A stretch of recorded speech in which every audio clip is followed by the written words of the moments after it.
Assalamu alaikum, naitwa Saidi. Karibu kwenye channel yetu ya tujifunze HTML kwa Kiswahili.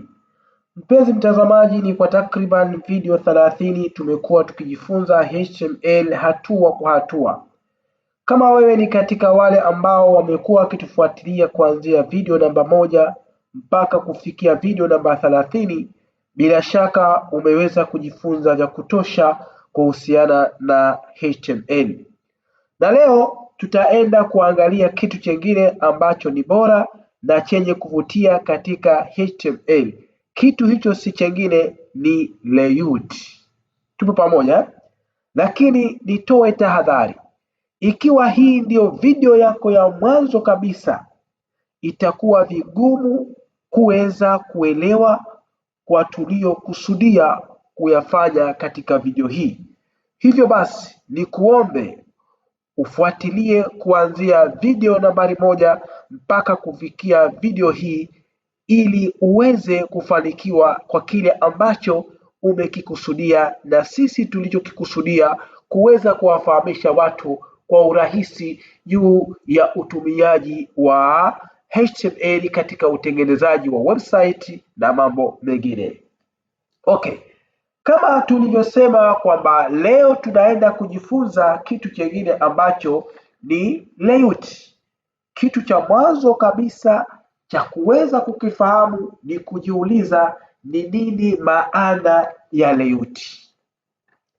Layout maana yake ni mpangilio wa vitu kwenye ukurasa wa website.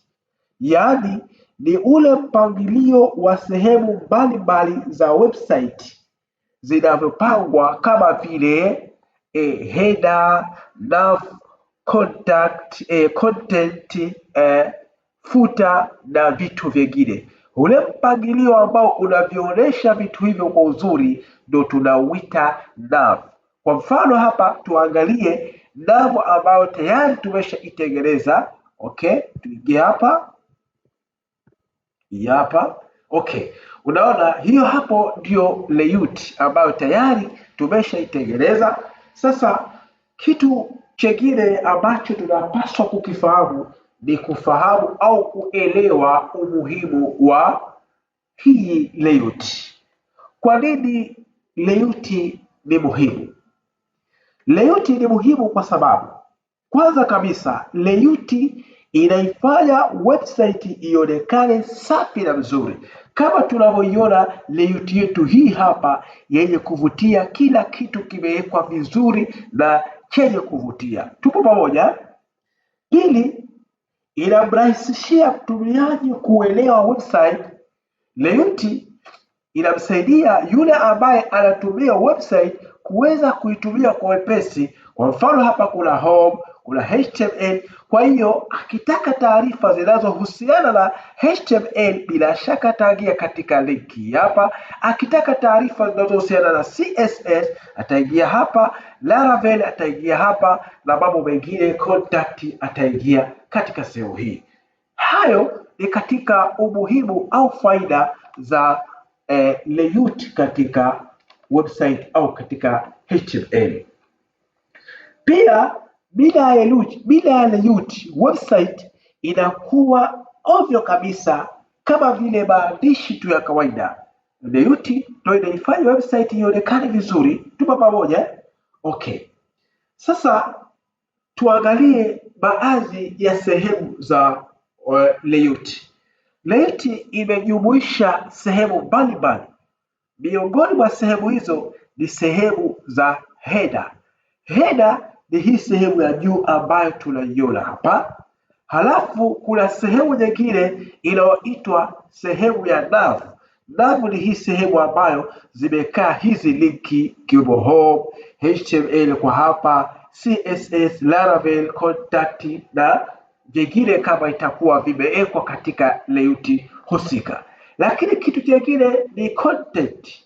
Content ni ile sehemu ambayo kiasi kikubwa au asilimia kubwa ya website maelezo, taarifa nyingi zinaonekana. Ndio hii hapa sehemu ya katikati, na sehemu ya mwisho kabisa ni sehemu ya footer, ni ile sehemu ya chini kabisa ya website. Hii hapa ndio sehemu inayoitwa ya footer. Tupo pamoja eh? Kwa hiyo sasa hii ndiyo layout ambayo tutakwenda mimi na wewe kuitengeneza hatua kwa hatua.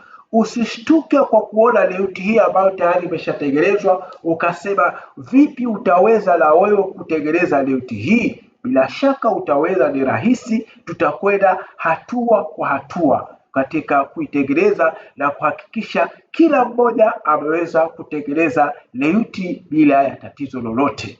Kwa leo tufikie hapa. Video inayofuata akipenda Mungu tutakwenda kuangalia jinsi ya kuitengeneza layout hatua kwa hatua mpaka tutakapofikia mwisho. Ikiwa umejifunza chochote katika video hii, na kuomba usiache kusubscribe, kulike, kushare pamoja na kucomment. Asante sana, tukutane katika video inayofuata. Bye.